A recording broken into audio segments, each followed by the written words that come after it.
On dit souvent de ce pays qu'il y réside une atmosphère particulière. Et arriver sur la mythique île de Skye, accompagnée par la neige, ne fait que confirmer ce sentiment. Nous consacrons nos premiers kilomètres sur l'île à trouver une place où dormir parmi ces immenses étendues de blanc. La nuit a été froide, mais nous sommes réveillés par ces magnifiques lueurs du soleil, accompagnés par une folle envie d'aventure.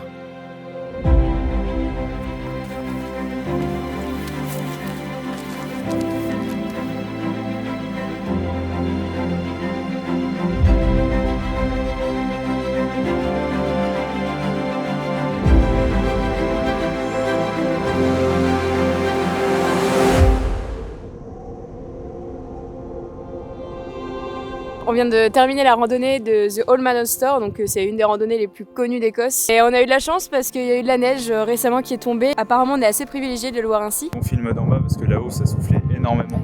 Ça, jusqu'à un moment on a dû se coucher par terre pour éviter de tomber de la falaise. Ça vaut le coup d'aller jusqu'à ce point de vue, par contre ouais, c'est très très venteux et vraiment dangereux parce que le vent il nous poussait vers le précipice. Puis avec la neige c'était un petit peu glissant. Que puis-tu nous dire du coup sur ces montagnes? Ce fameux rocher de 50 mètres de haut. D'un certain point de vue on voit bien que le rocher ressemble à la tête d'un homme en fait. Du coup c'est pour ça qu'ils ont appelé ça The Old Man of Storr, avec mon super accent anglais. C'est un rocher qui a servi plusieurs siècles de point de repère pour les bateaux. Juste derrière il y a une gigantesque vue sur l'océan Atlantique. Du coup tous les bateaux forcément se fient à ce rocher, enfin peut-être moins maintenant, mais en tout cas à l'époque, vu qu'il n'y avait pas autant de technologie, il leur a bien servi. Bon en tout cas on va aller rejoindre les loulous. Eux ils sont bien au chaud.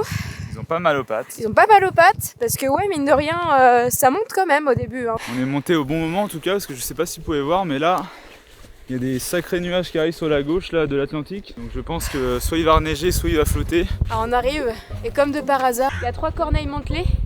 Alors il faut savoir que Senja, à chaque fois qu'on va dans un lieu où il y a des oiseaux type pie ou corneille ou corbeau, à chaque fois il les embrouille. Là on voit les corneilles, ils sont juste devant le camping-car.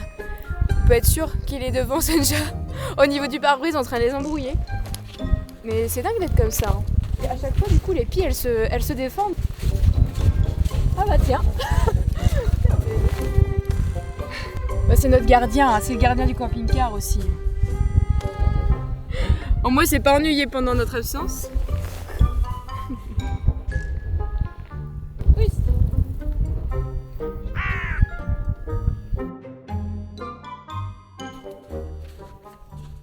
Après une nuit très venteuse, nous décidons de profiter de ce ciel dégagé pour découvrir le nord de l'île à bord du camping-car. Les paysages sont magnifiques et tout le monde profite de la vue. Sur les étroites routes de l'île, nous avons rencontré quelques locaux assez particuliers. Ici et même partout en Écosse, les moutons pâturent en toute liberté.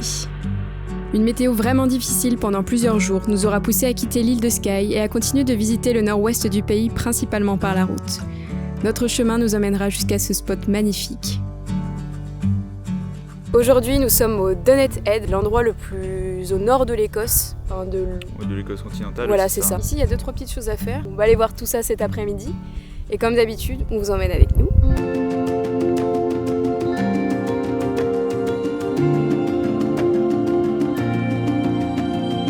Bon, on va pas vous mentir, ça risque de secouer un peu durant le trajet.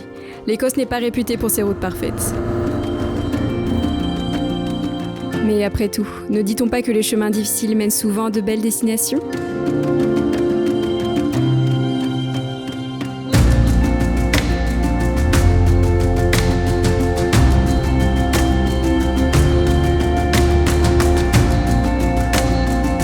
Après avoir longé les falaises, accompagnés par de nombreuses mouettes prises dans leur balai incessant, nous apercevons les 2 pitons rocheux se dressant dans la mer. Le plus grand culmine jusqu'à 60 mètres de haut.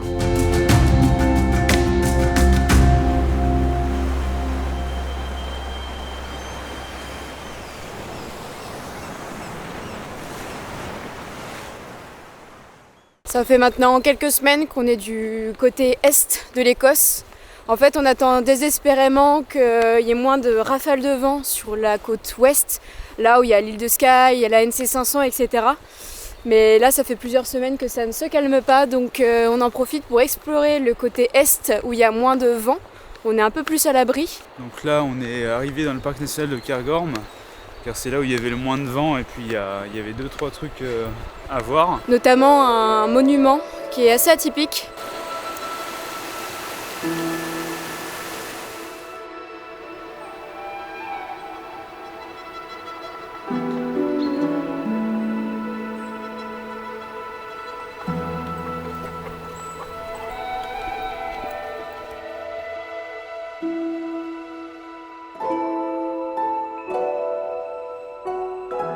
Ça grimpe sec. C'est une randonnée assez facile, en soi elle est pas très longue mais ça monte continuellement en fait. Après le cadre est vraiment sympa et accessible avec les loulous donc c'est top.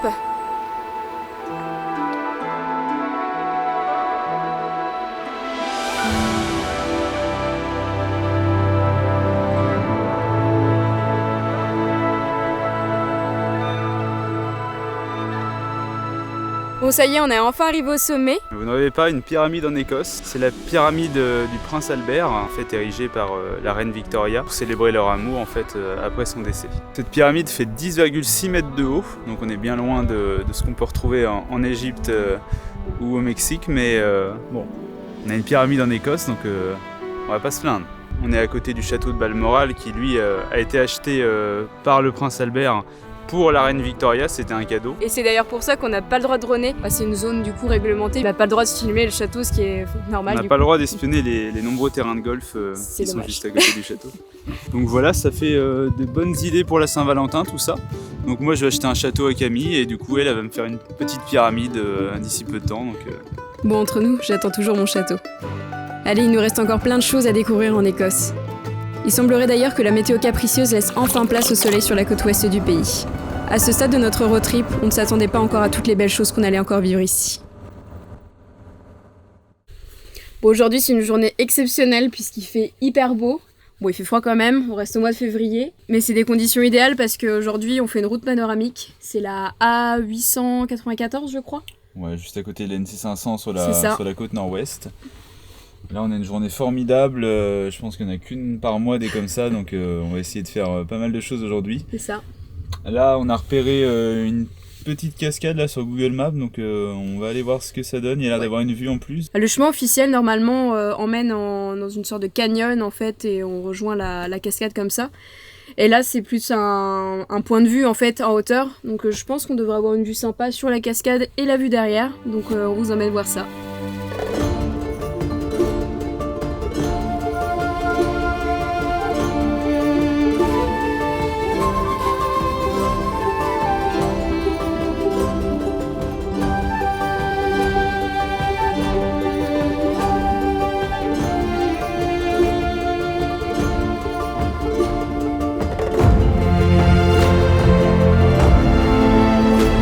On se retrouve ici dans l'une des plus belles parties de la NC500. Une route panoramique qui porte son nom pour ses 516 miles, l'équivalent de 830 km qui longe les côtes du nord de l'Écosse.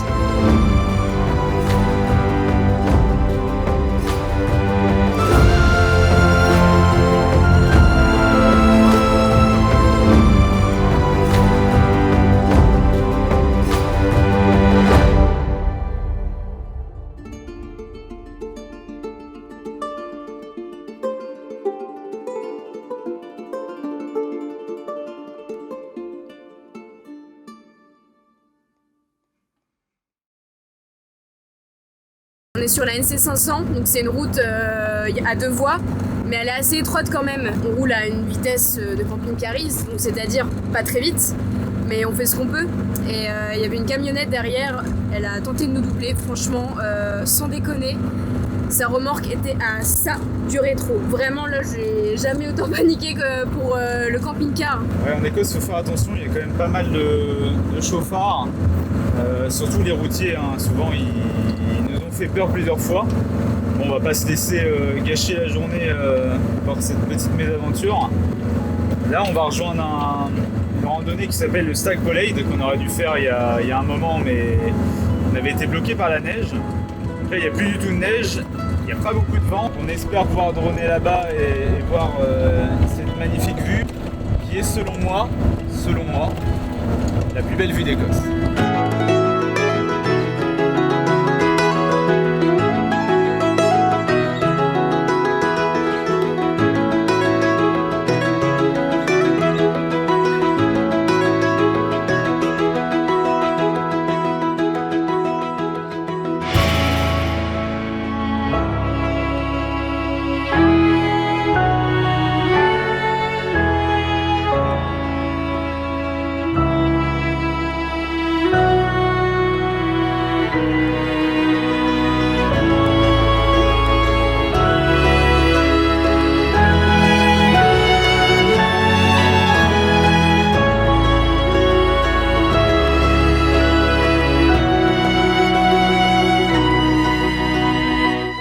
sur la route en direction de la randonnée. On n'est même pas arrivé que franchement, la vue est déjà dingue. La route, elle est magnifique.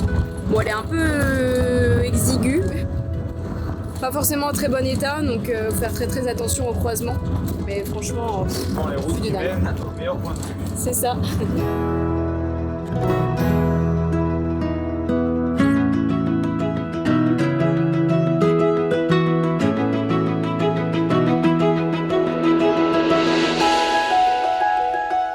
On vient d'arriver sur le parking, je vous laisse constater le monde.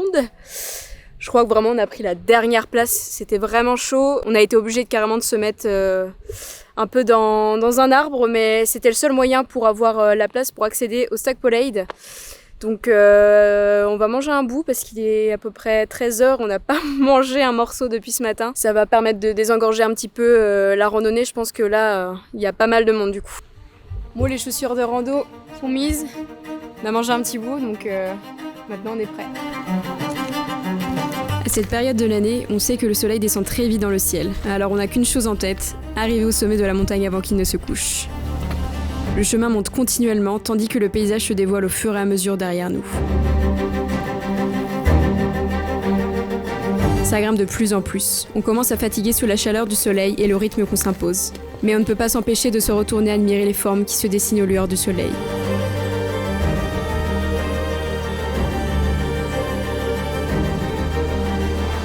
Les derniers mètres sont difficiles, mais la motivation de ne pas rater les dernières lueurs au sommet nous font oublier le souffle court et les douleurs aux jambes. Mais on peut vous dire que ça en valait vraiment la peine.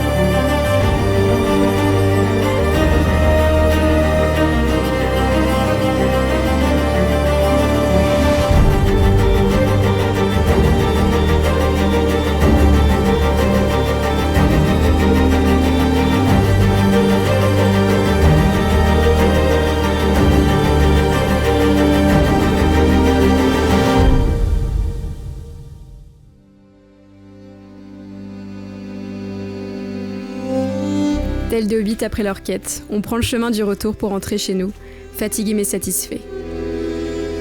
Nous serons accompagnés par les dernières lueurs du soleil et profiterons jusqu'au bout de ce lieu et de cette journée fantastique.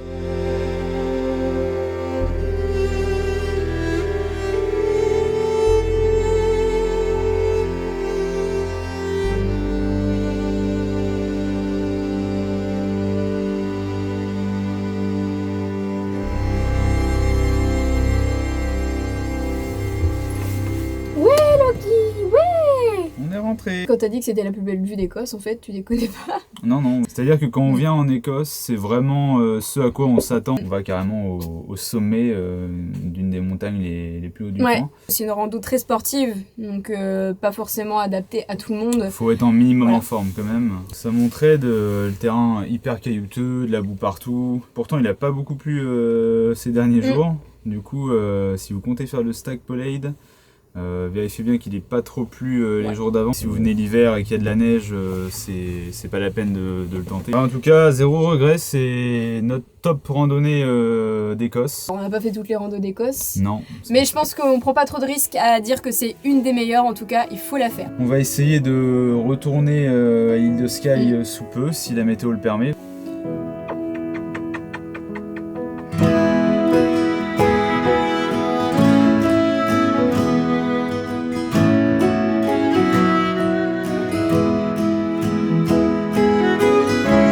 Crois ou pas, mais le destin a fini par nous ramener le soleil sur l'île tant convoitée. Et quoi de mieux pour célébrer ce grand retour qu'un pique-nique au cœur des plus belles montagnes de Skye.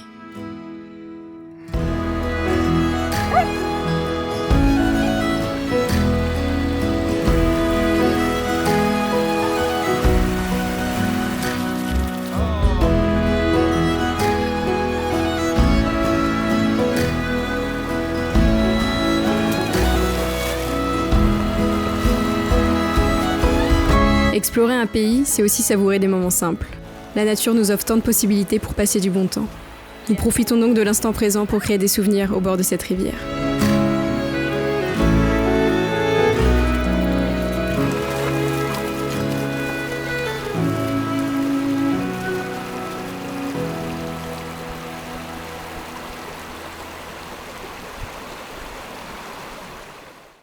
Bon, ce matin, on fait quelque chose qu'on n'a jamais fait encore, se lever tôt pour aller faire une randonnée au lever du soleil.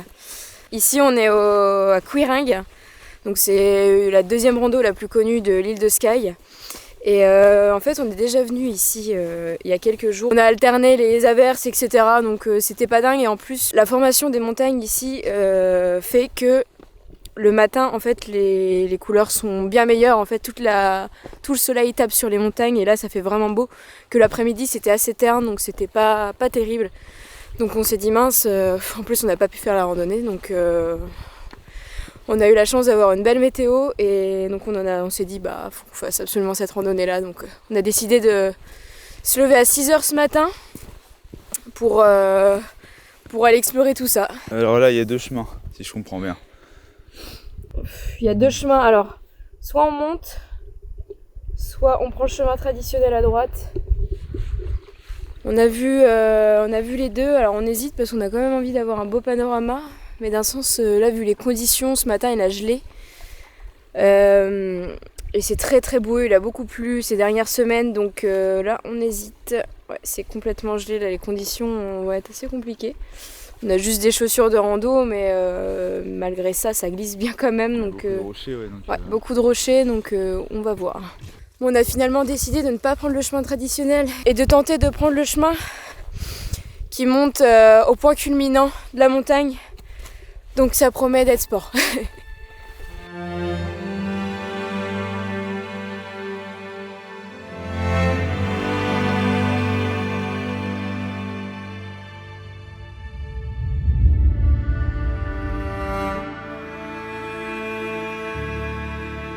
En montant déjà un petit peu, on peut déjà admirer la vue et franchement, prenez ce deuxième chemin sur la gauche en arrivant parce que ça vaut vraiment le coup.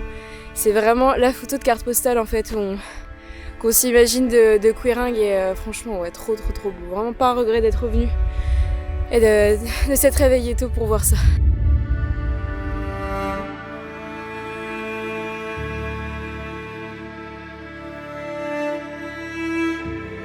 On n'est pas arrivé jusqu'au bout de la rando, mais on va droner maintenant parce qu'on a remarqué que le soleil tournait très vite.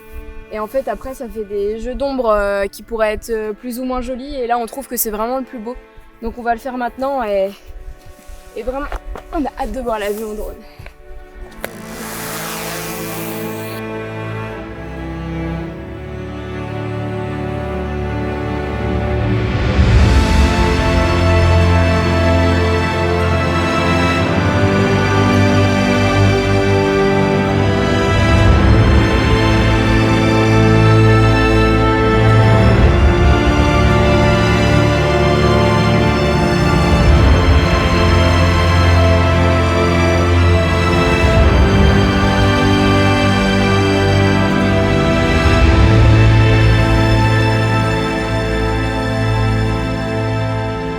L'atterrissage parfait. As-tu filmé ça? Ah, presque parfait. Bon, c'est hyper compliqué.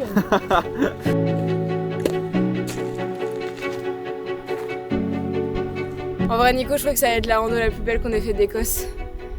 Entre les conditions, enfin là, franchement, pas un pet de nuages dans le ciel, je crois que c'est la première fois.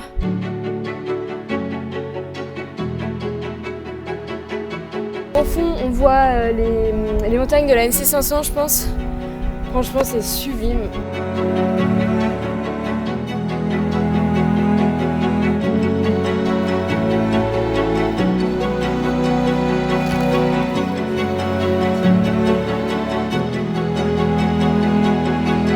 Ça passe.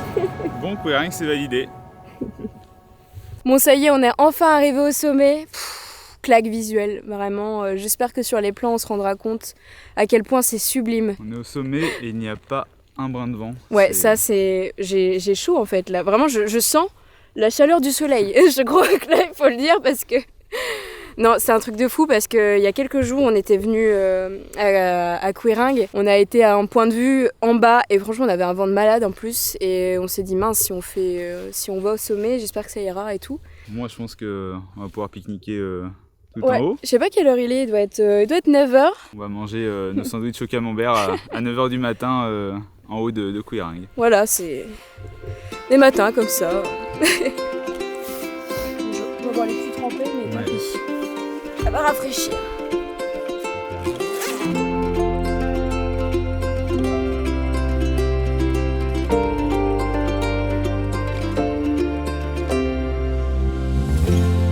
Bon, c'est reparti. On a vu sur le trail que le circuit faisait une boucle, donc on va normalement pouvoir redescendre par en bas par le sentier classique. On a bien fait de commencer le sentier de ce sens-là ce matin, là, parce qu'on a eu un créneau d'1 heure avec une lumière parfaite. Mais là, le soleil tape tellement fort que ça fait un voile lumineux qui empêche vraiment de faire de belles photos ou de belles vidéos. Pour résumer, pour faire Kooireng de la bonne façon, donc c'est le matin, surtout pas le coucher de soleil parce que tout est à l'ombre. Et vous avez donc 1 heure entre le lever de soleil et la meilleure lumière sur les plus belles falaises. Donc pensez-y, adaptez-vous.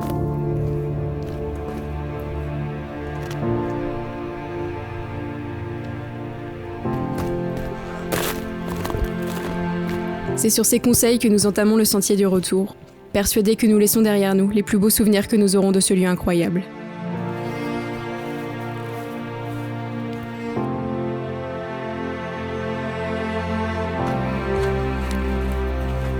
On a descendu donc la partie de la boucle, donc là on a fait un virage. On est au sol et c'est tout aussi beau, franchement c'est un autre point de vue. Mais c'est féerique, franchement, j'ai hâte de droner ça.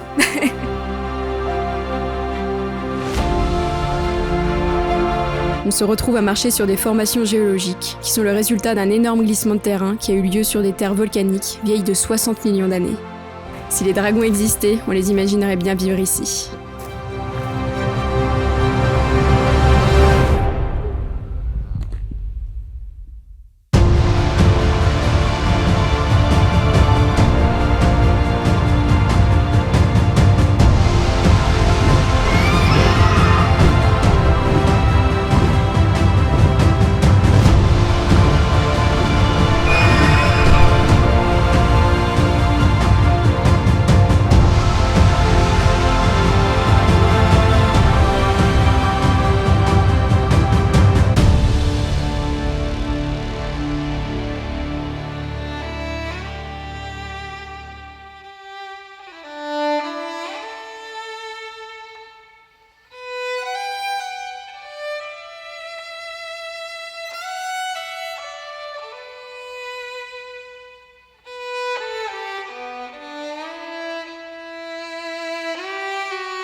Chat et un chien. Oh là là. Coucou bébé.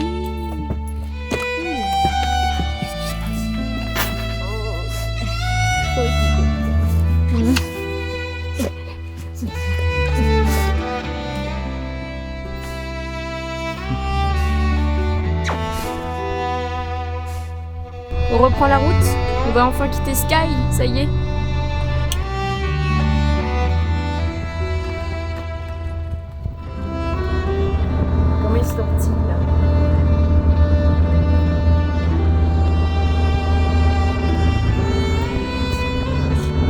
Il est vraiment malheureux ce chat.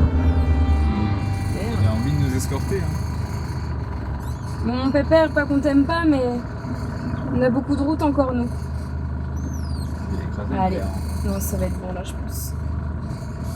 Ouais, fais gaffe quand même. Un peu taré, hein. Ouais, ça passe. Malade. Bon, Senja est là pour nous dire si ça passe. Allez, c'est parti, on quitte Sky.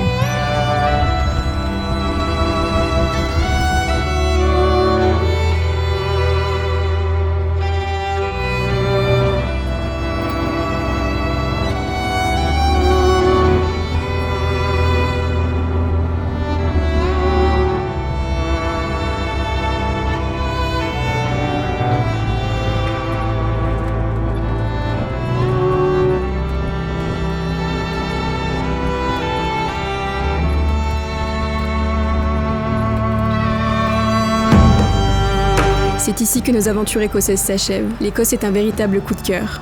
Nous avons été émerveillés par la beauté des paysages et la richesse de sa culture. Chaque coin de ce petit pays recèle de trésors à explorer. Les conditions météorologiques nous ont parfois rendu la tâche difficile. Il a fallu faire des choix. Mais ce n'est qu'un au revoir, car nous savons que nous reviendrons pour continuer nos aventures et découvrir encore plus de merveilles à vous partager.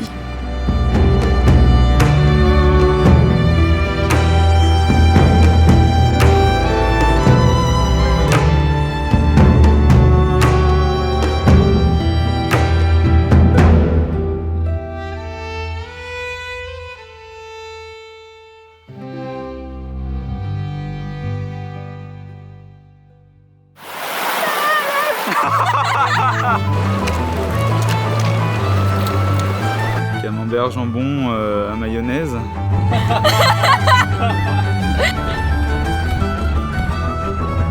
C'est un mouton gaélique de chez lui.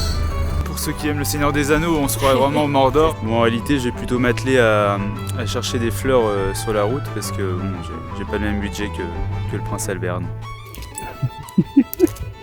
Mais c'est un grand malade.